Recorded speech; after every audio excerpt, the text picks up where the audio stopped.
तीसरी कक्षा के कार्यपत्रक 13 निम्नलिखित संख्याओं को विस्तृत रूप में लिखिए। 225 है तो 2 के बाद कितने अंक है? 2, तो 2 जीरो, जोड़ का चिन्ह डालेंगे। 2 के बाद कितने अंक है? 1, तो 1 जीरो, और 5 के बाद तो 5 तो सिंगल है, 5 के बाद कोई अंक नहीं है तो कोई जीरो नहीं बैठेगा। उसे 146 है तो 1 लिख लेते हैं पहले, उसके बाद देखते हैं कितना अंक है। 2 है तो 2 जीरो बैठा देंगे और जोड़ का चिन्ह डाल देंगे। 4 है तो 4 लिख दिए। 4 के बाद कितने अंक है?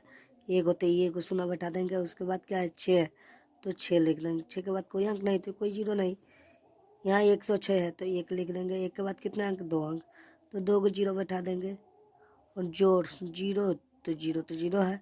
जीरो के बाद कितने अंक? 1 अंक, तो 1 अंक तो जीरो बैठा दें, डबल जीरो बैठा दें। और 6 एकम 6, 217 तो 2 लिख देंगे। 2 के बाद 2 को अंक है तो 2 को शून्य बैठा देंगे। जोड़ डबल जीरो और 7 है तो 7 लिख देंगे। एक है तो एक आते कम 7। इसी प्रकार 290 है तो 290 तो 2 लिख देंगे। 2 के बाद कितने अंक है? 2 को शून्य, तो 2 को अंक है तो 2 को शून्य बैठा देंगे। और 9 है तो 9 लिख देंगे। 9 के बाद कितने अंक? 1 अंक है तो 1 को शून्य बैठा देंगे।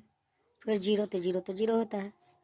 और 8 लिख दिया। 8 के बाद कितने अंक है? तो 1 को शून्य, 1 अंक है तो 1 को जीरो बैठा दिया। और 4 तो 4 अकेला ही है। 120 तो 1 लिख दिया। 1 के बाद क्या अंक है? 2 अंक, तो 2 को शून्य बैठा देते हैं। फिर दहाई की जगह पर क्या है? 2 है तो 2 के बाद कितना अंक है? 1 तो 2 लिख कर 1 को शून्य बैठा देंगे। फिर जीरो है तो जीरो लिख देंगे। जीरो के बाद कोई अंक है? नहीं है तो जीरो को जीरो रहने देंगे। और 425 है तो 4 लिखेंगे। 4 के बाद कितने अंक? 2 अंक, तो 2 शून्य। जोड़ 2 है तो 2 लिखेंगे। 2 के बाद कितने अंक? तो 1 शून्य बैठा देंगे। अब 5 एकम 5, 236 तो 2 के बाद डबल 2 अंक है तो 2 को जीरो बैठा देंगे। फिर जोड़ का चिन्ह, 3 एकम 3, 3 के बाद कितने अंक? तो 1 अंक, तो 1 शून्य बैठा देंगे। और 6 एकम 6। प्लीज़ मेरे चैनल को सब्सक्राइब कीजिए अपने बच्चों को देखने के लिए। R2R राहनपुर।